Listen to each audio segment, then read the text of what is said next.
हमारी आज की दुनिया एक ऐसी अनदेखी ताकत पर चलती है जिसके बारे में हम शायद ही कभी सोचते हैं।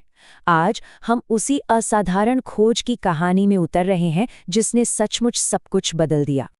19वीं सदी की शुरुआत में ये सवाल विज्ञान की सबसे बड़ी पहेलियों में से एक था। बिजली और चुंबकत्व दो बिल्कुल अलग अलग ताकतें मानी जाती थीं, लेकिन क्या उनके बीच कोई रिश्ता हो सकता था?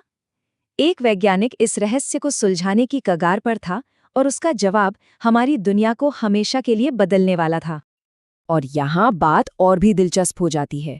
माइकल फैराडे कोई जनरेटर बनाने की कोशिश नहीं कर रहे थे। नहीं, बिल्कुल नहीं। वो तो बस एक बुनियादी सवाल के पीछे पड़े थे। आखिर चुंबकत्व और बिजली के बीच रिश्ता क्या है? ये सिर्फ और सिर्फ उनकी जिज्ञासा थी।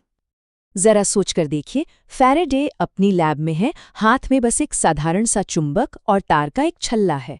उन्होंने चुंबक को उस छल्ले के अंदर और बाहर ले जाना शुरू किया, बस ये देखने के लिए कि क्या कुछ होता है। और फिर अचानक कुछ हुआ।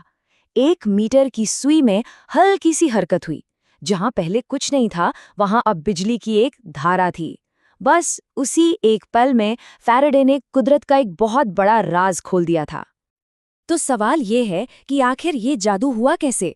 फैराडे ने अपने एक्सपेरिमेंट्स को एक बड़े ही कमाल के नियम में समेटा, जिसे आज हम फैराडे का प्रेरण का नियम कहते हैं। चलिए समझते हैं कि ये सब काम कैसे करता है। देखिए, इस नियम को समझने के लिए हमें चुंबकीय फ्लक्स नाम की एक चीज समझनी होगी। आसान भाषा में सोचें तो चुंबक से कुछ अनदेखी ताकत की रेखाएं निकल रही हैं। चुंबकीय फ्लक्स बस ये बताता है कि इन रेखाओं में से कितनी तार के लूप से गुजर रही हैं। और यहीं पर सारा खेल है।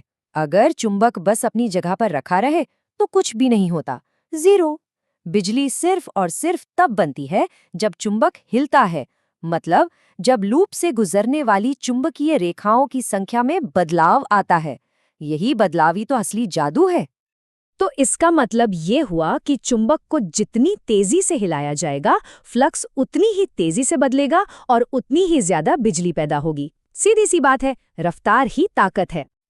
अच्छा, तो फैराडे ने ये तो बता दिया कि बिजली कैसे बनती है, लेकिन एक सवाल अभी भी बाकी था। ये बिजली बहेगी किस तरफ? इस पहेली को सुलझाया एक और साइंटिस्ट ने, हेनरिक लेंस ने, और उनका जवाब सच कहूं तो थोड़ा अजीब था। इसको ऐसे समझिए, फैराडे का नियम हमें बताता है कि कितनी वोल्टेज बनेगी, मतलब धक्का कितना जोरदार होगा, और लेंस का नियम बताता है कि वो धक्का किस दिशा में लगेगा, यानी करंट किस तरफ बहेगा। दोनों मिलकर ही पूरी कहानी बताते हैं। लेंस के नियम का निचोड़ बस इतना सा है, प्रकृति को बदलाव पसंद नहीं है। जो करंट पैदा होता है ना, वो हमेशा एक ऐसा चुंबकीय क्षेत्र बनाता है जो उसी बदलाव का विरोध करता है जिसने उसे पैदा किया है। थोड़ा बागी किस्म का है ये नियम। जैसे अगर एक चुंबक के नॉर्थ पोल को लूप की तरफ धकेला जाए तो लूप खुद एक नॉर्थ पोल बना लेगा ताकि वो चुंबक को दूर धकेल सके। है ना कमाल? ये कुदरत का अपना तरीका है संतुलन बनाए रखने का। और यही जो धक्का मुक्की है, यही जो प्रतिरोध महसूस होता है, इसी वजह से बिजली बनाने के लिए मेहनत करनी पड़ती है।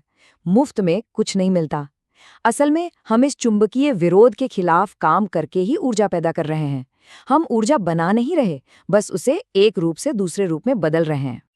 तो ठीक है, चुंबक को हिलाने से तो काम बन गया, लेकिन क्या हो अगर हम इसका उल्टा करके देखें? ये एक सीधा सा सवाल हमें एक बिल्कुल नए कॉन्सेप्ट की तरफ ले जाता है, गतिक ईएमएफ, जो आज के मॉडर्न जनरेटर की बुनियाद है।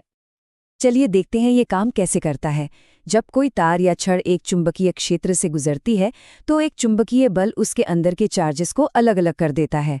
पॉजिटिव चार्ज एक तरफ, नेगेटिव चार्ज दूसरी तरफ, और बस चार्जेस का ये बंटवारा उस छड़ को एक छोटी टेम्पररी बैटरी बना देता है। और यहाँ एक बहुत सीधा सा हिसाब है।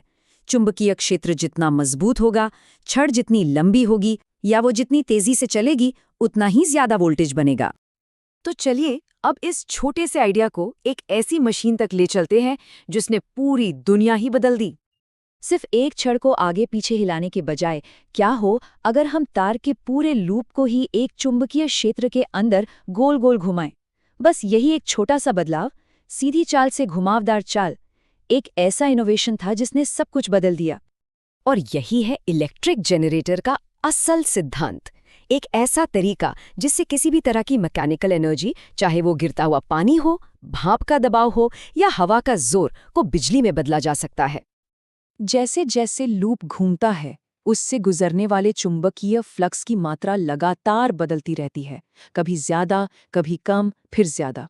और फैराडे के नियम के हिसाब से यही लगातार बदलाव एक लगातार बहने वाली बिजली की धारा पैदा करता है। जरा सोचिए, हर पावर प्लांट, चाहे वो एक बड़ा सा बांध हो या कोई न्यूक्लियर रिएक्टर, असल में बस एक ही काम कर रहा है, किसी चीज से एक टरबाइन घुमाना, जो विशाल चुंबकों के बीच तार की कुंडलियों को घुमाता है। ये सब फैराडे का नियम ही है, बस एक बहुत बहुत बड़े पैमाने पर। फैराडे की इस एक खोज का असर आज हर जगह है। हमारे घरों तक बिजली पहुंचाने वाले पावर ग्रिड से लेकर हमारे फोन चार्ज करने वाले वायरलेस चार्जर तक, ये अनदेखी ताकत हमारे मॉडर्न जीवन के हर हिस्से को चला रही है। 1 मीटर की सुई में हुई हल्की सी हरकत से लेकर एक पूरी दुनिया को रोशन करने वाले पावर ग्रिड तक, ये सब कुछ एक इंसान की जिज्ञासा से शुरू हुआ था। फैराडे ने हमें सिखाया कि हरकत को बिजली में कैसे बदला जाए। सवाल यह है कि इन अनदेखी ताकतों से हम आगे क्या करेंगे।